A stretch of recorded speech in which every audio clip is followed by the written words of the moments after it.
pinaandar ko ang portable incubator. Hiniram lang namin itong incubator na to dahil yung malaki namin incubator nasira. Nanghiram na lang kami at isasalang namin ang ito kay Hershey. Hiniram namin. Isasalang ko na ang ibang itlog dahil yung ibang inahin ang dami ng itlog, hindi pa nalimlim. Pinakolekta na akong 10 itlog. Ang ganda naman ang panahon ngayon. Nasilip-silip si Haring Araw. Pero nakulan pa rin. Yung nandito, kinolekta ko na yan. Kailangan natin ang isa para bumalik yan yung nitrogen. At ito, madami-dami. Ilan na yan? 3, 6, 11 na yata. Kukuhanin natin ang 10. Titiran lang natin ang isa. Para kung lilimliman yung inahin dito, may lilimliman siya.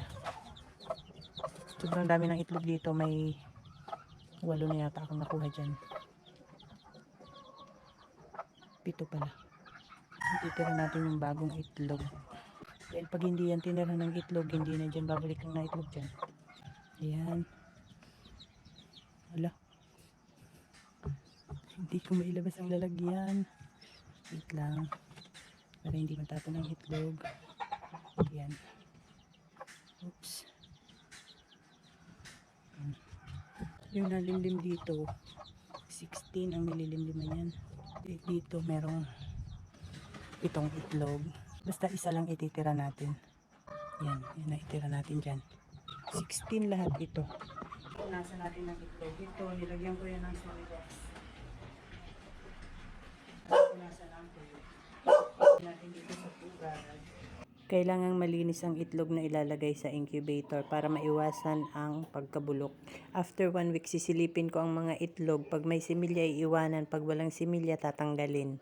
Ayan guys, 26 lahat ang isasalang ko ngayon.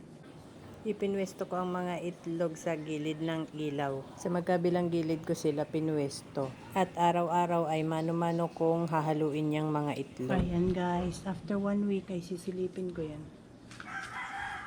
Sana madaming may similya. That's all mga kanokis. Thank you so much for watching. Please like, share, and follow for more. Bye!